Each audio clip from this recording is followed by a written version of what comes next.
Hello?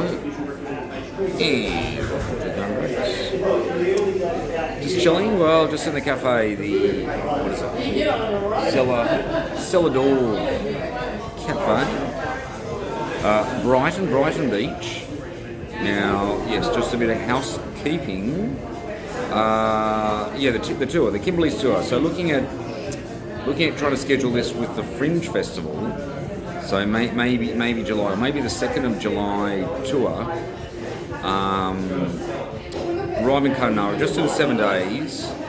Gibbs River Road, Broome to Kununurra, along the Gibbs River Road, and then fly Kununurra to Darwin in time for the Fringe Festival, starting on the 11th of July. So it goes from the 11th to the 20th of July. And of course, Baron, you're looking to perform, or put in for a gig at the Fringe Festival. So, yes, all very nice. Yes, now in terms of so the poems, yes. I've actually got the poems here. I was going to say yes. So Mount Barnett camping ground. Okay, so before we get on to that, the itinerary. Here it is here, 7-day Gibbs River Road Explorer. In fact, interestingly enough, you don't want to go, it goes for 12 days. 12 days to me is too long. It's too long, you just want to go for 7 days. So, and ideally you actually want to go from Darwin, it makes sense to go from Darwin to Broome or reverse Broome to Darwin.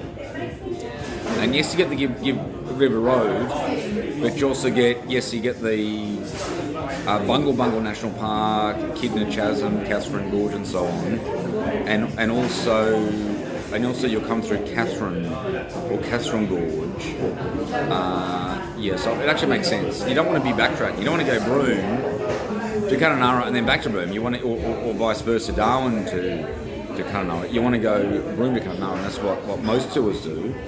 But because Baron's already done and ideally, 12 days I think is long.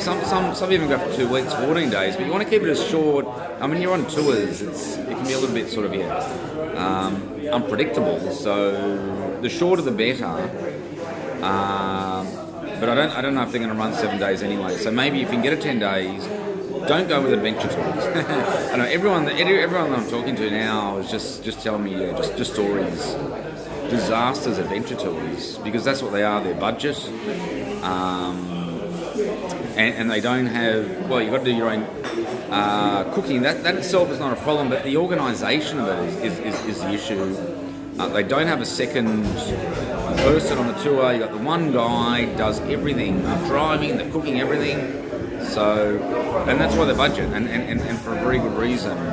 Also, you don't get your own tent. You could be camping with just some random, So don't go adventure tours. I'd probably say Adventure Wild Kimberley tours, but no, they don't go. They go Broome to Broome. I don't know. Maybe you do this. No, maybe you do this. Maybe the Gibb River Road. So go Broome to Kununurra. Gibb River Road, that's pretty much the highlight. But you also want to go on the Bungle Bungles as well. But they do go to the Bungle Bungles, but do they come back through Kununurra? Or do they just go, just check that. So El Questro Gorge, and that's where they got some good accommodation. So basically they go to El Questro, then on to Kununurra, then from Kununurra, that's when they go into the Bungle Bungles, sort of day 8, day 9, tour concludes after breakfast. Or maybe you do the 9 days. Just your tour concludes after breakfast, and camp pick up farewell the tour group and continue on to National Park and the Bungle Bungles as part of our signature 12-day Broome to Broome. But it's not clear. It's not clear, because you got to fly out. You got to fly out somewhere. So you want to get back to Kununurra, so you can fly. So I'm assuming it drops you at Kununurra. optional flight transfer to Darwin or Broome. Yeah, I just checked that, but I think it goes from Kununurra. But otherwise, the remaining 12 days. Oh, hang on. I'll just bring up the 12-day. Okay, I've got the 12-day here as well. Going the 12 days, you could argue is a waste of time because it's just going along the highway. After day 9, here, yes. So departing Kununurra day 9. Okay, so yeah, I think you do the 9 days. 9 days, I think, is optimal. Go Broome. Start at Broome. Adventure Wild Kimberley tours, and then you finish on day 9. Honeycutt Weir, explore the World Heritage. Departing Kununurra, hang on.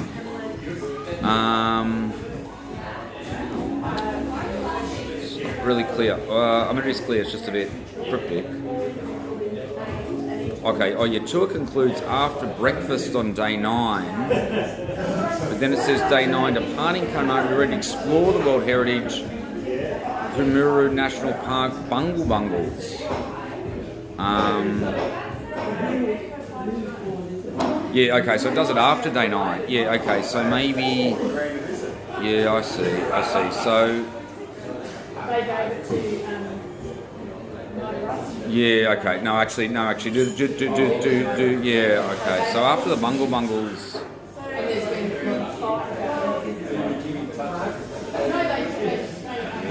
Okay, but it has to come back through Kununurra anyway. Let me get back to you on that. I don't know. I just have to work it out. What is best? Because yeah, okay. So ideally, you want to do the Gibb River Road, but you also want to do the Bungle Bungles, and after the Bungle Bungles, then come back to Kununurra, and then just fly Kununurra to Darwin. Now you could argue, well, why not just go from the Bungle Bungles back to Darwin? Well, that's what a lot of tourists do, but they're probably on Catherine Gorge and sort of stopping on the way. So, yeah, it's just a matter of sort of scheduling it. But coming back down the highway, it just doesn't really make sense. Spending 3 days to get back through the highway, or maybe it's only 2 days. Yeah, I think it's only 2 days.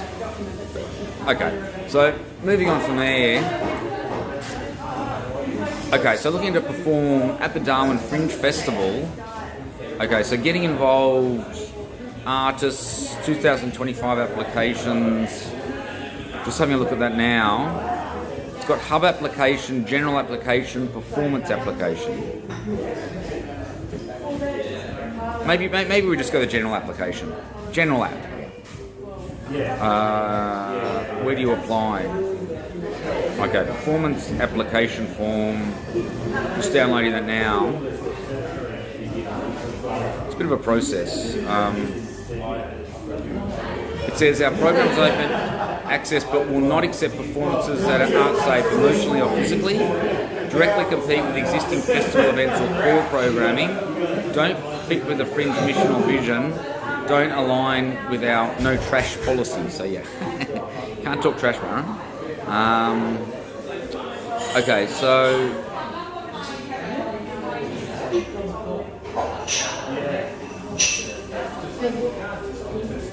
okay, due date. Okay, this is what we need to know. Due date. Oh, okay. So hub and performance application due date January the 5th. General application March the 9th. Oh, hang on. Hub performance or general application is now open.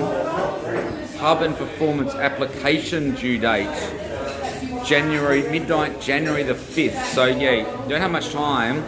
But the general application due date midnight, March the 9th. So I'm going to have to find out which one to actually enter. So I'm probably going to have to call them up anyway. Okay, name of performance act, name of producer, key show contact name, pronouns. Yeah, you have to put your pronouns. Well, actually, I don't know. Actually, you don't have to put your pronouns. It doesn't say required, but it's got a section pronouns. So maybe, I don't know, maybe Baron just looks like koala or something, I don't know. Possums, I don't know. Good night, possums. I don't know. Could be some crazy thing, but anyway. In fact, maybe not Baron because it does say no trash. So yeah. Okay, explain your performance. How many participants? Where will you and the majority of your team be living into the lead? Are you a member of the communities? Well, actually, I suppose I am an emerging artist, which could look quite good. Yeah, because if you're in the sort of a, Aboriginal Torres Strait Islander, born overseas, disability, yeah, you'll probably get some sort of priority. So I'll put an emerging artist. That will look quite good. This is how your show will be categorised. I guess spoken and written word, or comedy. I don't know. Or magic. No, maybe I just put under magic. Maybe not Baron. Okay, additional categories. Other categories that could describe your event. Okay. Why should your performance be our curated fringe program? If you have any other links to relevant websites, reviews, quotes, etc., this is a place to let us know. Any supporting images. Do you need any grants to make this performance happen? Obviously not, because they're not going to give grants. In your performance have requirements. Bit of a process, but it always is.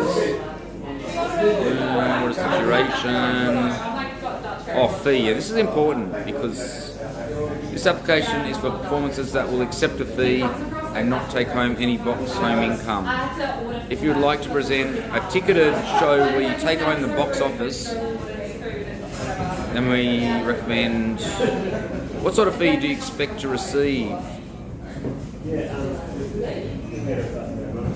Will accept a fee. So what I get paid? I don't know. This is kind of, I don't know. Our budget is quite limited. However, we want to make sure that you're covered. Okay, maybe I just put in for accommodation. Yeah, I think just accommodation. I could put in airfare, but I'm going to be travelling anyway. Again, I don't know.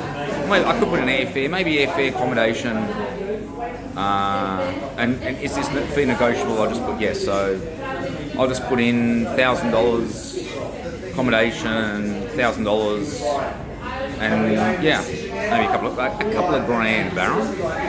Is this fee negotiable? Marketing, show marketing blur. It just keeps going. How much organisation you got to put in? I've got to put in a bio. Does your performance contain the use of fire? Well, not really. Oh, here we go. Practical warnings.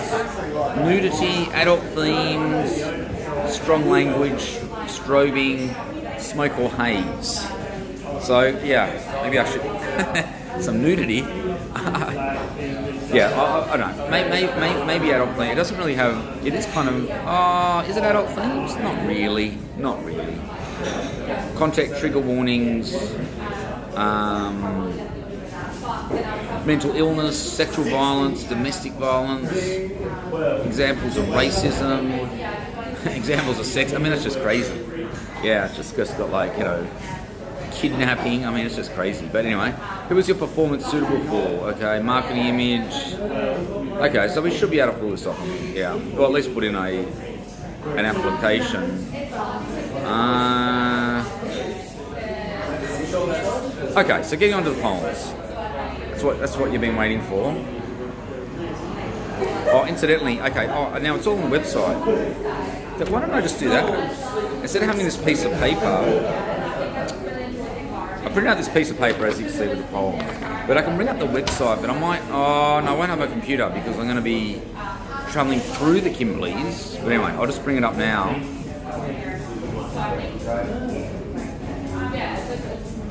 Just to make sure it's, where is it? The Baron Breaks. So go to strategicgames.com.au, the Baron Breaks, and this is where we've got all the pieces. And so it says here, so the Baron Breaks is a tennis interaction for all tennis fans, featuring a predictive tennis calculator, live stream tennis commentary through social media sites, poetry and comedy on tennis, finding the GOAT, improvement to tennis regulations, and performance strategies. Okay, so here we go. So I've got all the lists I noticed they've all got a tennis theme. We've got 6 pieces now, including the minuscule land, which are performed. So here we go. Just a Coincidence by Tristan Barnett. Is it just a coincidence that both the words greenbug and earthnut can be obtained from environmental activist Greta Thunberg? And what about legalists as the longest word obtained out of former barrister and now independent MP Zali Steggall? Given that John Foreman is musical director and conductor for Carols by Candlelight in Melbourne, then why does John wear a maroon jacket when conducting when Santa turns up in a red jacket? Is it merrily ho-ho, the fact that maroon can be obtained out of John Foreman and not red? Further, does the word menorah within John Foreman suggest that carols are suitable for Jews as well as Christians, given that Jesus was Jewish? But of course, justice can be obtained out of Jesus Christ, or justices, if one was trying to use all the letters in Scrabble to obtain the 50-point bonus. And further, John's puppy dog named Fred lends itself to a composition titled Fred is a 4-letter word in F major, given that non-major is the longest word obtained out of John Foreman. On the tennis front, since tennis can be obtained out of Tristan Barnett, where Tristan graduated with a PhD in tennis algebra in 2006, and thus must imply that algebraist can be obtained out of Ashley Barty. Also, Wimbledon commenced on the 26th of June 2006, which coincides with Tristan's birthday, where a triple bagel, 6 love, 6 love, 6 love, can be obtained out of 26th of the 6th, 2006. But if both saint and sinner can be obtained out of Tristan Barnett, does this imply that Yannick Sinner is a saint or a sinner, given that vodka can be obtained out of Novak Djokovic, and ashtray out of Ashley Barty? And what about COVID? Can algebra be used to obtain how many slams Novak Djokovic was expected to win due to being denied entry in 2 slams, but not being COVID vaccinated, and 2020 Wimbledon cancelled altogether? Well, firstly, COVID joke is an anagram of Djokovic. To complete the phrase, these are the transcendental number equal to 2.718218284, and thus Novak was expected to win to COVID a transcendental number of slams. If one was to speculate on who is the GOAT, again, why not rely on logic and simply search for players that have the word GOAT within their name? Thus, call me Mr. Coincidence, but the record number of slams is 64, which belongs to Margaret Court, where the word GOAT can be readily attained. Also, a goat cannot be a ball, which eliminates one-dimensional clay specialist Rafael Nadal. And similarly, a goat cannot be a horse, and thus eliminating Farlap. Assuming tennis bowler was a sport. Tennis Sangram is a professional tennis player, but unlike Tristan Barnett, the word tennis cannot be obtained in the real space, but only in the imaginary space. The imaginary number I equals the square root of -1, and thus tennis with the replacing the I with the square root of -1, Sangram, you're playing lawn or beach tennis, given that beach tennis is a recognised IDF sport played on sand. Okay, some politics. Given that Archangel is an anagram of Rachel Gunn without the UN, should we then simply abolish the UN? Band is displayed sequentially in Bandicoot and elbow sequentially in Albatross. Thus the titles Bandicoot Band and Albatross Elbow kind of sound poetic. In reference to political leaders Anna Bant and Anthony Albanese, non-colloquially as Albo. Susie O'Neill, former gold medalist swimmer, was nicknamed Madame Butterfly in reference to her peerless quality as a butterfly swimmer, and butterflies are typically depicted as elegant and gracious animals, even though butterflies cannot swim but can potentially drown if immersed in water. If we assume there is a God, in which around 40% of the world's population would agree, then God loves all of his creation, including the minuscule ant, and drumroll, Prime Minister and Albanese. Thus would nicknaming Susie O'Neill or other personalities including Adam Goods with names containing ants, bandicoot, albatross, etc. be in good taste or offensive, given that again to reiterate that Susie O'Neill was nicknamed Madame Butterfly. God loves all his creation, including the minuscule ant, and a further 900 million Hindus believe in reincarnation, where we were other species, animals, plants or otherwise, in previous lives. Thus, based on the above, is it in good taste or offensive to nickname former PM John Howard as Warthog Howard, given the coincidental word war within Howard And Australia with Howard as PM supporting the 2001 to 2021 wars in Afghanistan. And is it just a coincidence that there are 3 political leaders mentioned above where the names resemble species of animals? And thus, why don't we just mention the obvious name of former PM Bob Hawke from the outside? Okay, that's great, yeah. Yeah. Check that out. Just finished that piece, and then the waitress came around to collect my hot chocolate. Yeah. Yeah. Was that a coincidence? Come on, guys. So yeah, that's pretty exhausting. To read such a long piece. That's just one. That in itself took about 4 minutes. So anyway, so maybe after that, it's exhausting stuff though. Even just reading that, like, I have to take a bit of a break because, yeah. But I don't know. Maybe just rehearse this. Maybe practice a bit of Byron Bay.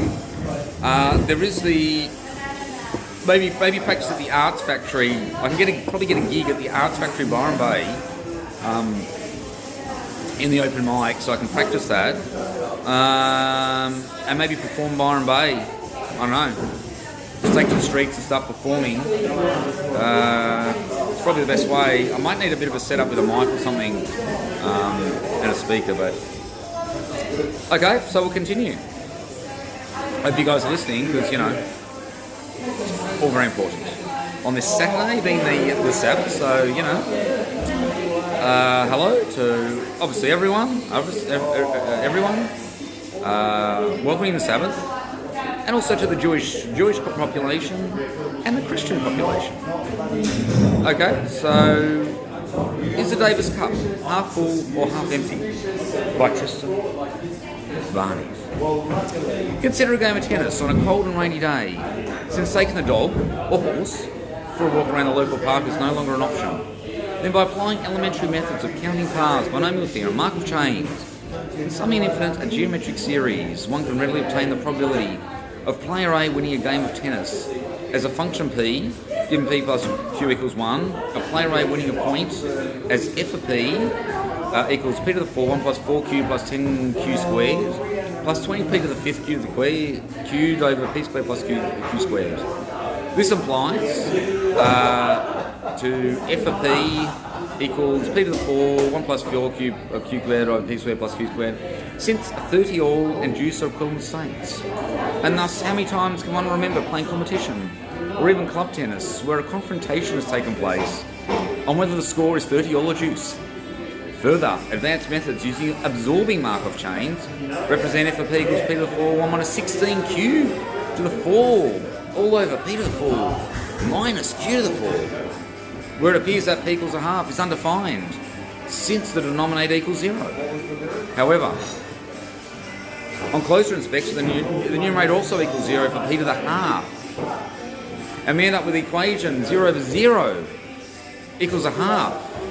For p equals a half, using a mathematics software package, factorisation follows as f of p equals 4 to the p, 3 minus 2p, 4p squared minus 8p plus 5, all over 2p squared plus 1 minus 2p, and thus the roots p equals 0, multiplicity 4, and p equals 1 and a half can readily be obtained. Agree that probabilities must be between or equal to 0 and 1, but this is a piece of poetry rather than a mathematics course, so let's just be a little bit creative for the purpose of identifying as many instances as possible of a half appearing in this passage, given that the probability of winning the toss is continuing to obtain further roots of f of p. The quadratic equation can be applied to obtain two complex roots in conjugate pairs, p equals 1 plus a half I, and p equals 1 minus a half I. Now that we have established the roots of function f p, the next task is of course differentiation and anti-differentiate integration, where with a bit of elbow grease or a mathematics software package, f of p is a minimum turning point at f equals a half and a maximum turning point at p equals 1, which truly is what you would expect. Likewise, f of p is a non-horizontal point of inflection at p equals a half. Naturally, we choose integrated a game of tennis in the region from 0 equals 1, but before proceeding with the mathematics, it can be observed that the area of a rectangle equals base times height, b times h. The graph of f of v from 0 to 1 is visualised as a line that is symmetric about a rectangle with area equal 1, given that b equals 1 and h equals 1, which is in fact a square. Note that differentiation gives the gradient function, whereas integration gives the area under the curve. Since the graph of f of v from z equals 1 is symmetric about a square with area equal 1, then the area under the curve should be equal to a half times 1 equals a half, and verified using a mathematical software package. And similarly, applying this piece of symmetry theory to a cup such as the Davis cup, one can pour water into the cup, whereby tilting the cup until the water is just touching the rim, will then determine whether the Davis cup is, drumroll, half full or half empty. Yeah. Even that piece itself, you know, you've got to, you have to sort of read out all this kind of mathematics, which kind of makes it interesting, I think. Because everyone's going, you know, like, you know, when you're saying sort of all this mathematics and then, you know, you sort of put in comedy and I think it's all pretty good, yeah. Sort of creating poetry out of mathematics. Like, I don't know if anyone's really, achieved that before, so, yeah. It's pretty good, Baron. So, okay, moving on to the third piece. Maths Matters at KHS 30th Reunion by Tristan Barnett. On the 21st to the 9th, 24, Tristan attended the 30th reunion at Clara High School for the class of 1994. Since 21 plus 9 equals 30, and 30 minus 24 equals 6, where 6 is a perfect number, 3 plus 2 plus 1 equals 6, implies that maths was taught in class 30 years ago. Both tennis and maths are major likes for Tristan, as documented in the class of 1994 yearbook. And this is most applicable in the real world through Novak Djokovic, where equals 2.71 is a transcendental number. COVID joke is an anagram of Djokovic, and Novak was denied up to 3 slams due to COVID. Thus, how many slams is Novak expected to win due to COVID to complete the Novak COVID joke? Also documented in the class of 1994 yearbook is Tristan's hero chemistry teacher, Matt Murphy, which is quite fitting, since bitartrates, an anion, which is a conjugate base of taric acid, is the longest word obtained out of Tristan Barnett. Now, Tristan turned up to the 30th reunion to reflect his likes of maths and tennis, using the Novak COVID joke 2.71, which with nail polish, in the order of 2 white, 7 gold, and 1 white. It is also noted that Don White was Tristan's math teacher in 1994, and Michael Gold was the principal. Thus, how can maths be used to highlight Matthew, Don, and White using the Novak COVID joke 2.71 with Tristan's nail polish in the order of 2 white, 7 gold, and 1 white? Solving the first part of the problem is relatively simple, since given the gold and white references, Michael has 7 letters and Don has 2.1 plus 1 equals 3 letters, which are reflected by the arrangement of Tristan's nail polish of 2 white, 7 gold, and 1 white, given the last names of gold and white from Michael and Don respectively. The second part of the problem to reflect Tristan's hero Matthew Murphy requires ingenuity such that Dan Murphy's is a liquor chain and Volvo can contain out of Novak Djokovic or Dovak anagram. Now Matthew has 7 letters in reference to the 7 gold, and Dan has 3 letters in reference to the 3 white. Maths. Now I was just thinking, the COVID joke is that actually ties in with the 7-1. Have I made that clear in this poem? Maybe not. Maybe I need to go over this actually. It's not clear, is it, that it comes through. The Sammy Slams was not expected to win to complete the Novak COVID joke. Yeah, I might have to make that a bit clearer. Now Tristan turned up.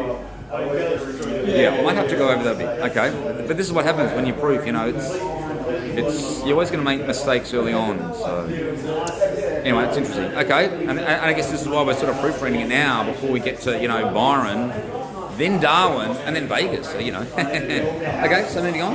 Saving a Yannick Sinner with a nighttime cap by Tristan Buckley. As of the 14th of October 2024, Yannick Sinner holds a 2-love win record over Casper Ruud in reference to Casper the Ghost. Sinner also holds a 7-1 win record over Alex de Minaur, Aka Demon. Noting the match that Sinner lost to de Minaur was a walkover. The Sinner, where a sinner refers to a person who commits a sin, and in a religious context, sin is a transgression against divine law, or all the deities. Has defeated both demons and ghosts in all 9 matches, meaning that Casper is ranked 9 and de Minaur ranked 11. And further, Sinner has won 2 slams and has spent in total 18 weeks as ATP World number 1. How is this possible, and has religion or spirituality played a role, given the references of sinner, ghost and demon from above? If we look at amazing feats in tennis, and a couple of highlights include Michael Chang as youngest male player to win a singles Grand Slam, and Margaret Court with a record 64 slams, including a record 24 single slams. Both players, of course, were wholly religious, with a Christian perspective. Now, stating the obvious, Sinner is Italian, and the Vatican, with the current pontiff, Pope Francis, is in Rome. Roman Catholic bishops, including cardinals, archbishops and popes, are well known for the head covering called a mitre. And incidentally, Sinner also wears a head covering as simply a tennis cap, even at night time, and this is well known. Now, Sinner has won 2 slams, R plus 2 equals T on the standard alphabet. Replacing the R on Sinner with a T gives Sinner, and Sinner reversed is tennis. Divine. I'm just thinking with the caps, yeah. So maybe I change caps each gig, or each poem. So the Sinner wear the white cap, or maybe the ant. Maybe change caps. Maybe have 6 caps. I've got 6 poems, 6 caps. It could be possible. I've got the goat cap. So maybe for just the coincidence, the goat cap.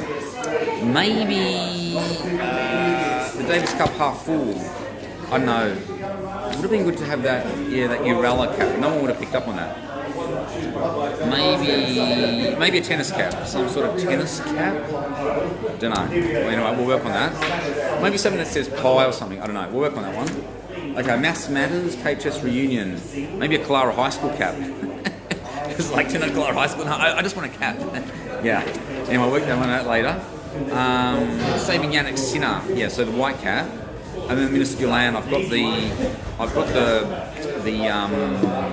the bandana of the ants. So that would be pretty good, yeah. Okay, anyway, moving on. Okay, so after the Yannick Sinner, this is the last one, isn't it? Oh, then we've got the Minuscule Land. Okay, we've got the hang on. Computers. Okay, so anyone for basketball.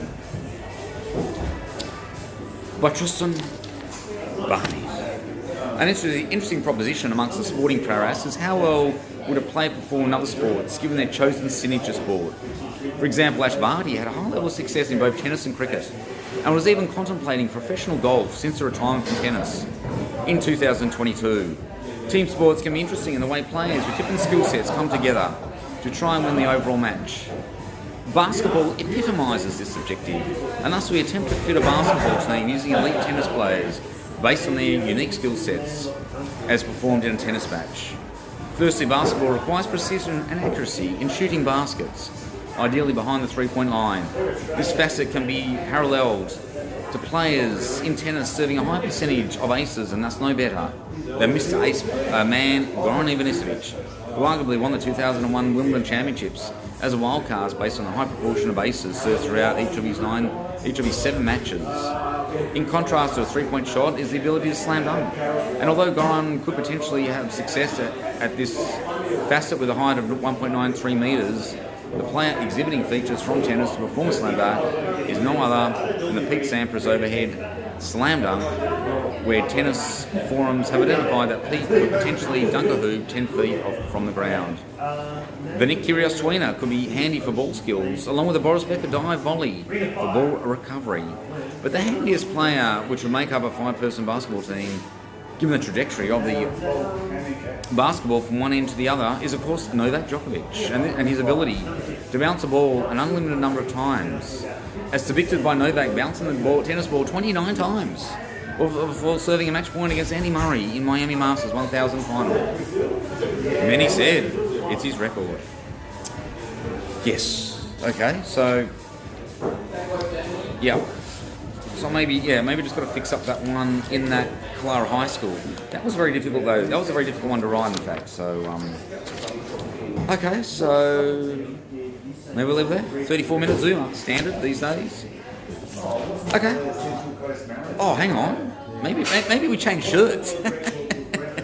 Michael Gold, Michael Gold, the Clara High School, and of course got the Mickey Mouse shirt. Yeah, maybe we change shirts rather than caps. That could be better. And you just like change shirts on stage. I mean, technically that is not nudity, but I don't know. Yeah, maybe we just do that. Yeah, I'll just put in the comments changing shirts on stage because I don't know. I think you just have to cover all bases, but yeah. I mean, what does nudity really mean? I mean, I don't know. If you turn up in a bikini, would that be sort of, you know what I mean? Or some sort of swimsuit, would that be classified? I don't know. But anyway, I'll work that out. So yeah, maybe shirts. So maybe, well, I've got the tennis shirt covered, but they're all kind of tennis anyway. Or maybe a combination shirts and hats. I don't know. We can work out the attire. It's pretty important, the dress in itself. And when I mentioned Michael Gold, I can then pause and then just, front shirt or something. I don't know, this Mickey Mouse thing, I don't know. So yes, we can sort of work on that. Yes, okay. Now, the minuscule. I won't perform the minuscule land. That's kind of more. I've done that on many occasions. Okay, so we'll leave that. And that was Round Breaks.